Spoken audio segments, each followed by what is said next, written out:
Right. దేశవ్యాప్తంగా లోక్సభ ఎన్నికలకు సంబంధించి కూడా ఏదైతే పార్లమెంట్ స్థానాలకు సంబంధించి ఎన్నికల షెడ్యూల్ అయితే రిలీజ్ అయింది. దీనికి సంబంధించి 7 దశల్లో కూడా పోలింగ్ జరగబోతుంది అనేది మనకు అర్థమైన విషయమే.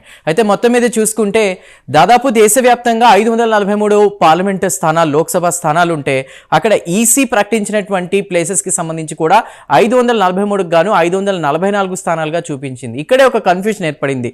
543, 544 ఏంటనేటువంటి గందరగోళ నేపథ్యంలో కూడా ఒక మీడియా ప్రతినిధి అడిగినటువంటి ప్రశ్నకు గాను రాజీవ్ కుమార్, ఎవరైతే CEC chief election officer CO ఉన్నారో, అతను ఇచ్చినటువంటి సమాధానం ముఖ్యంగా మణిపూర్కి సంబంధించి, ఈశాన్య రాష్ట్రమైనటువంటి మణిపూర్లో చూసుకుంటే కనుక ఔటర్ మణిపూర్, ఇన్నర్ మణిపూర్, దీనికి సంబంధించి కూడా 2 దశల్లో ఎలక్షన్ జరగబోతోంది. ఏప్రిల్ 19న, ఆ తర్వాత మరో తేదీలో. ముఖ్యంగా చూసుకుంటే ఈ 2 తేదీల్లో 2 సెగ్మెంట్స్ కింద కూడా ఇలా ఎలక్షన్ జరగడానికి కూడా అక్కడ, అంటే ఇక్కడ మనం అర్థం చేసుకోవాల్సింది, ఏ కొత్త స్థానం వచ్చి ఇక్కడ పార్లమెంట్ స్థానంగా జాయిన్ అవ్వలేదు అలా అని చెప్పేసి ఇతరితర అంశాలు ఏమీ కాదు.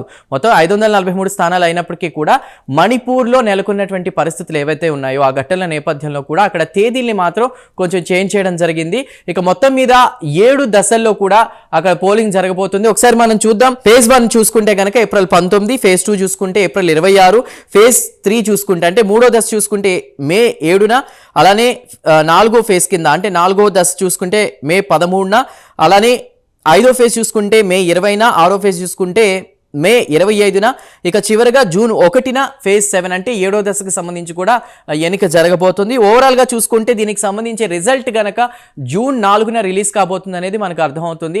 మొత్తం మీద లోక్సభ ఎన్నికల నేపథ్యంలో కూడా దేశవ్యాప్తంగా దీని ఒక ఎన్నికల సంవత్సరంగా మనం చెప్పుకోవచ్చు. అంటే దాదాపు ప్రపంచవ్యాప్తంగా కూడా కొన్ని దేశాల్లో ఎన్నికలు జరుగుతున్న నేపథ్యంలో భారత్లో ప్రతిష్టాత్మకంగా లోక్సభ స్థానాలు చూసుకుంటే 7 దశల ఎన్నికలు జరుగుతున్నాయి.